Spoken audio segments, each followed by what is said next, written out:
নমস্কার, আশা করি সকলে খুব ভালো আছো, সুস্থ আছো। ঘরকন্যা লাইফের নতুন আরেকটি ব্লগে সবাইকে স্বাগত জানাই। আজকে আমাদের বাড়িতে পাঁচন রান্না হয়েছে। এই পাঁচনটা খেতে অসাধারণ লাগে, আর এই প্রথমবার কিন্তু আমি খেলাম। আর আমার ননদ আজকে রান্না করেছে, তো কুমড়ো শাক কাটছে। তো অনেক কিছুই মানে দেয় এই সবজিটার ভেতরে। তো এই যে কাটতে বসেছে, এখানে পেঁপে আছে, তারপরে পিপুল শাক, কুমড়ো, কচুরলতি, সজনে ডাঁটা, পটল, আলু, বেগুন, মানে যত প্রকারের সবজি হয়। তারপরে মেটে আলু, এঁচোড়, কলমি শাক, তারপরে এইগুলো হচ্ছে হেলেঞ্চো শাক। তো এই ধরনের সবজি দেয়, উচ্ছে দেয়, মানে অনেক রকম। পেঁপে আছে, লাউ আছে। এখানে যে প্রথমে একটু মুগের ডাল ভেজে নিয়েছি। তো এখানে কিন্তু বিউলির ডাল, তারপরে কলাই ডাল, এই সমস্ত ডাল কিন্তু দেওয়া হয়। আর এখানে কিছুটা মটর ডাল, তো মটর ডালটা একটু ভিজিয়ে রেখেছিলাম। আর এখানে আছে সিমের দানা। তো দুই রকম সিম, বিনস, এইসবের দানাগুলো ভেজে এই যে একটু হামানদিস্তায় কুটে নিয়েছে। আর এই যে সবজিগুলো ডালের ভেতর দিয়ে দিয়েছে।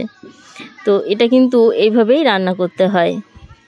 ডালের ভেতর মানে ওই সবজিটা দিয়ে যখন গলে আসবে, তখন হলুদ দিয়ে এই যে নেড়ে চেড়ে নামিয়ে নিতে হবে। আর ফোড়ন দেওয়ার জন্য কড়াইতে তেল দিয়ে দিয়েছে, একটু বেশি করেই তেলটা দিতে হয়। তারপরে দিয়েছে তেজপাতা, বেশ কিছুটা তেজপাতা দিয়েছে। এবার দিতে হবে পাঁচফোড়ন। তো এই পাঁচফোড়নটা দেওয়ার জন্য কিন্তু এর স্বাদটা বদলে যাবে। আর এখানে পাঁচফোড়নের সঙ্গে একটু পোস্তও আছে।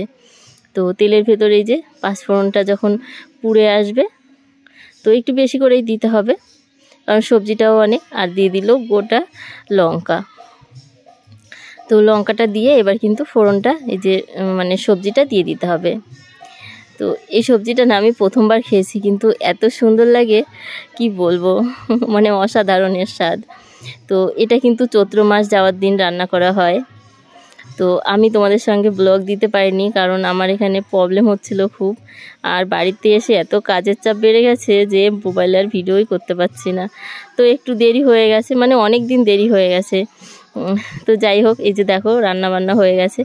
তো দেখে বুঝতে পারছো দেখতে কতটা সুন্দর হয়েছে, খেতে কিন্তু খুবই সুস্বাদু হয়। তো তোমরাও কিন্তু বাড়িতে একবার হলেও ট্রাই করো। এটা কিন্তু যে কোনো টাইমেও খাওয়া যেতে পারে। তাহলে সবাই ভালো থেকো, সুস্থ থেকো। ধন্যবাদ।